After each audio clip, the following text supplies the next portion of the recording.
Ontem, em entrevista concedida à Rádio Itatiaia, eu preferia ter ido ver o filme do Pelé. O presidente Lula Lelé afirmou que mostrará ao ex-presidente Jair Bolsonaro em 2026 que só se perde uma eleição enquanto se está no poder por incompetência. O petista disse ainda que não se importa se Bolsonaro será candidato nas próximas eleições presidenciais. Vamos ouvir Lula Lelé chamando Bolsonaro para a briga. Roda a quinta série. O eleitoral. Não me preocupo se ele vai ser candidato ou não. Eu não veto candidato. O senhor vai ser, né? Eu não veto candidato adversário. Eu não veto. Se ele conquistar o direito de ser candidato, que seja candidato. Olha, se eu derrotei ele quando eu era oposição em situação, imagina agora que eu sou situação ele é oposição. Eu vou mostrar para ele que quem está na presidência só perde uma eleição se for incompetente. Então significa que o senhor vai com tudo 2026, é isso? Hein? O senhor vai... Não. Também é cedo, Edilene. Veja, eu sou um jovem de 78 anos de idade. Eu me considero em pleno estado de saúde. Eu tenho muita força física, eu tenho muita capacidade de trabalho. Mas eu não vou levar o povo brasileiro a cometer um erro.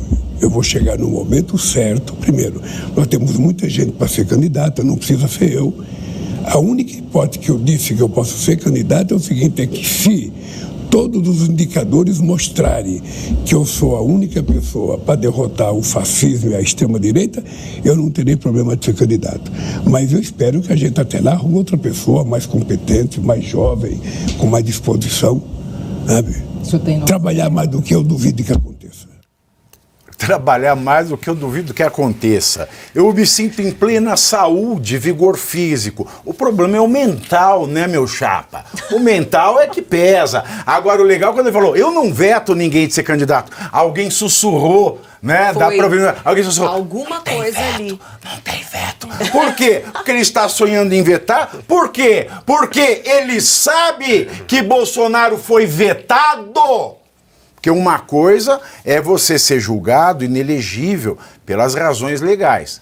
E pelas razões legais o Lula também é inelegível.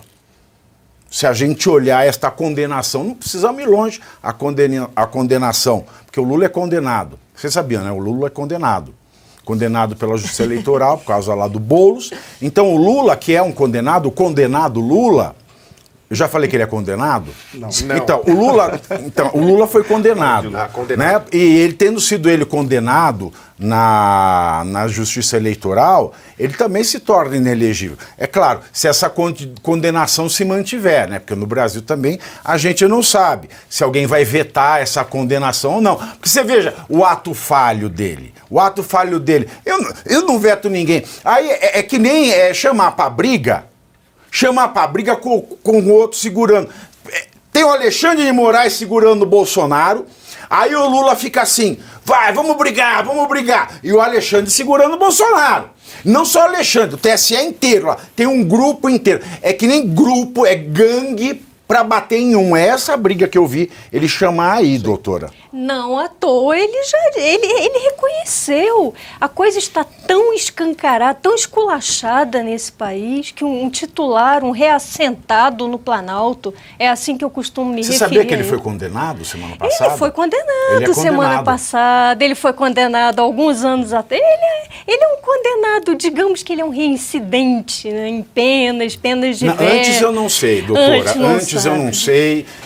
Antes, para mim, olha o verbo ele que foi inocentado, segundo ele, mas ele é condenado. Hoje ele é condenado. Eu não veto o candidato adversário, ele assume para si, ele avoca para si o poder de ditar, inclusive, quem vão ser os próprios adversários, como já estamos observando na Venezuela, exatamente, que, aliás, é o nosso padrão, grande padrão, referência de democracia relativa, dito por ele mesmo. A propósito de vetar, E se vocês me permitirem fazer um pequeno à parte, nós estamos em ano eleitoral, sabemos que as eleições presidenciais virão apenas em 26, mas não sejamos ingênuos. 26 vai deitar raízes, sim, nas eleições municipais agora, nas pessoas que estarão à frente dos municípios, das câmaras de vereadores, tudo isso. E por que será que Lula disse, eu não veto o candidato adversário?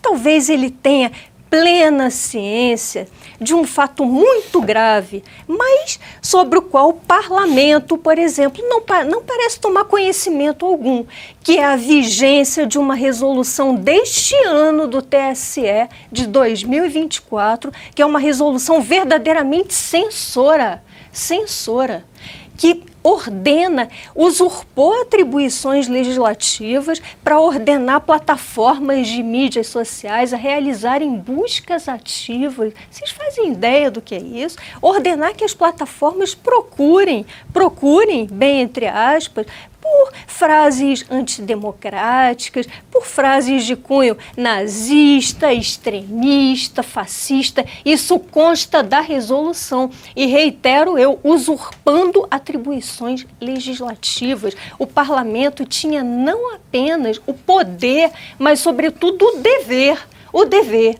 de emitir um decreto legislativo para suspender essa resolução. Essa resolução, observe, nós estamos no final de junho.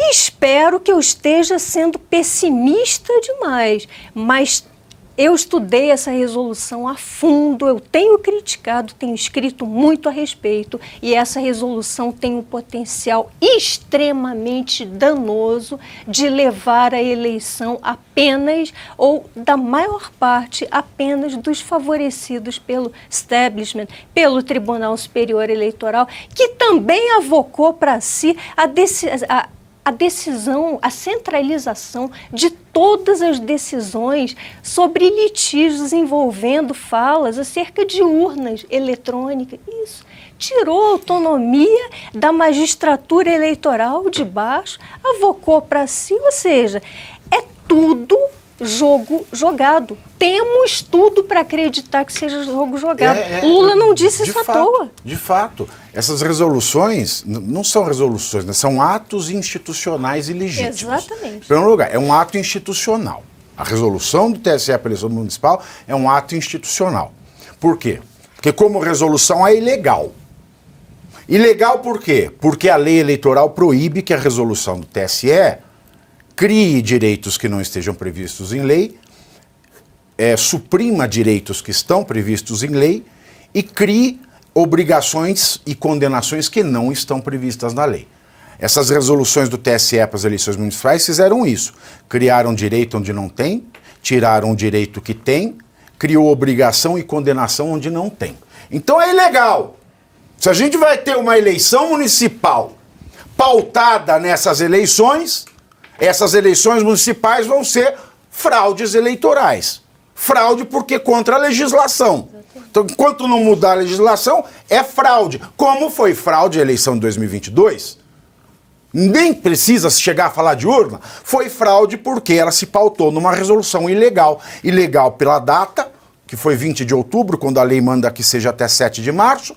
Ilegal porque criou obrigações que não podia, criou condenações que não podia e suprimiu direitos que ela não podia. Então foi uma eleição fraudada. Então é fácil, professor Suano, o Lula vir e falar que só se perde uma eleição estando no cargo por incompetência quando a eleição foi fraudada. Fraudada, foi fraudada, foi fraudada, foi fraudada. Foi fraudada por quê? Você acha? Não, eu tenho certeza, porque está na lei. E o calendário joga a meu favor para afirmar isso, com todas as letras. Se a resolução só pode ser até 7 de março, uma de 20 de outubro é fraude. Fraude eleitoral. Então é fácil para o Lula vir chamar os outros de fascista, que aí ele vem chamar. Fascista não é doce, fascista não é elogio. Ele vem, ofende todo mundo. Quem não está comigo é fascista. Quem não está comigo é extrema-direita. Aí vem esse senhor extremamente estúpido falar essas coisas de novo. Ah, eu não me aguento. Pavinato, eu fico muito feliz com tudo E que a Itatiaia é da CNN, eu esqueci. A Itatiaia, é isso aí. Eu fico muito feliz com tudo que eu ouvi, porque o fato e o quadro, eu lembro que na época, quando ficavam toda hora batendo nas urnas eletrônicas, eu nas manifestações que eu fiz, eu inclusive sofri por isso, eu disse, é bobagem falar de urna eletrônica. Isso é uma besteira. O problema está no processo eleitoral. Aí é que está acontecendo a fraude. Com as datas, com os elementos que você apresentou, e a doutora Cádia apresentou também, confirma que sim, foi um processo fraudulento, reproduzindo em muitos aspectos ações que aconteceram na Venezuela. Queira ou não queira, algumas medidas lembram bastante questão de fusão de zonas eleitorais, foi muita coisa estranha. E isso era que deveria ter sido batido. Mas olha que coisa curiosa, para mim, observando a declaração do Lula. Do condenado. Do condenado, você não tinha falado, não é? Eu esqueci. Pois é, mas veja, olha que coisa, para mim isso é o que ele diz assim, só perde uma eleição estando no cargo quem é incompetente. Por incrível que pareça... Incompetente pra quê? Me fala. Foi no ponto que eu ia falar. E por incrível que pareça, se ele esclarecer incompetente ou competente em quê, ele não está mentindo. Sabe por qual razão? Porque ele está dizendo assim, só perde a eleição para uma reeleição quem foi incompetente na governança, no processo, no programa de governo. Ele não tem nada disso. A incompetência dele está demonstrada. Então, a competência que resta é saber transitar estrategicamente na engenharia institucional e na forma de fazer os seus aliados que possam, de alguma maneira, interferir no processo eleitoral.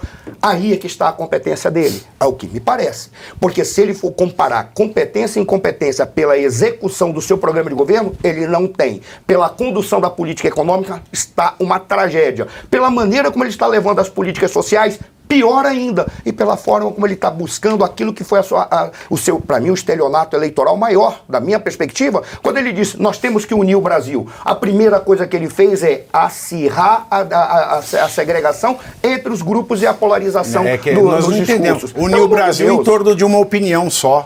Mas aí é que está, isso é muito fácil. Aí é que está. A competência, talvez, que ele esteja falando, é na habilidade de reunir pessoas que possam garantir a sua reeleição, mas não a competência de um governo, porque aí é um fracasso total.